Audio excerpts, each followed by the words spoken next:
I think that's part of the amazing thing that you guys pull off is like these very everyday, could be considered mundane questions. Once you articulate them, and once they come from somebody like you who are now experts, everyone, you know, that's a great question. Like your book, why does KFC run out of chicken? Or We've why? already heard from KFC. Did you see that email? What happened? So what happened? Yeah, what happened? Well, you should describe the post. You should describe what you wrote. Yeah, so I've always loved Kentucky Fried Chicken, and I wrote. You're old school if you call it Kentucky Fried Chicken, Yeah, KFC, by the way. yeah. Right. Because, well, it goes back to itself, because my parents, even though we weren't particularly poor, acted like we were incredibly poor.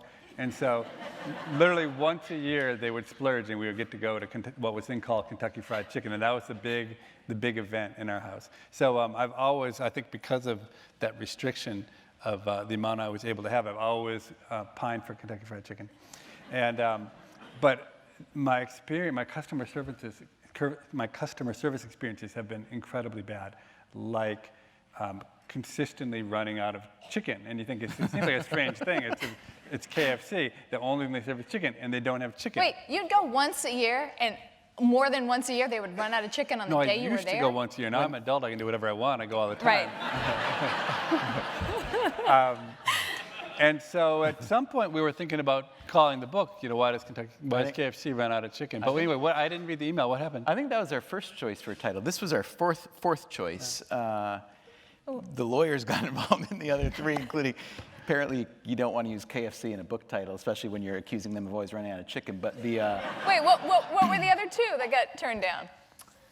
well, Why can't you tip a flight attendant? no, the second title didn't get. The second title was going to be "Hooray for High Gas Prices," which was okay, and we liked that. That was a post that Levitt wrote. That was a really good post, and I thought it was a really good title because, like, who's cheering for high gas prices? But it was an economic argument for why you actually want gas to be priced properly. And that one, the problem with that one was the British publisher came to us and said, It's that petrol. title, they said that title won't work here because we put petrol in our cars and gas is that's flatulence. So to say. Speaking of the title, when should a person rob a bank? Someone out there wants to know.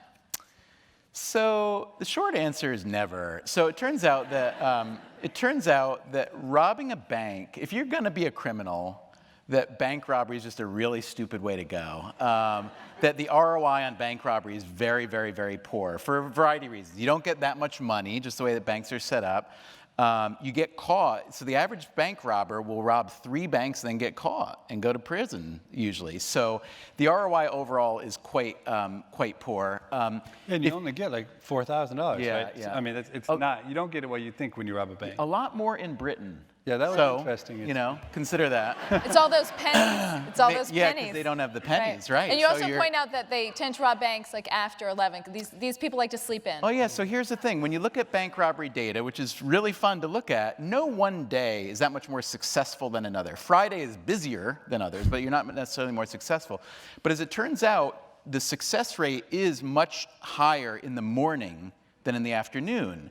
And yet, the vast majority of actual bank robberies are in the afternoon, which leads you to think, well, if only the bank robbers would look at the bank robbery data before they'd go rob the bank, they'd know to go in the morning. But then you think, well, wait a minute, maybe they do know, because they're not idiots. Maybe they do know that it's better to go in the morning, but they just don't like to get up early, which then makes you think, well, if they could get up early, They wouldn't be robbing. they wouldn't be robbing banks. They'd have a job like you and me, right?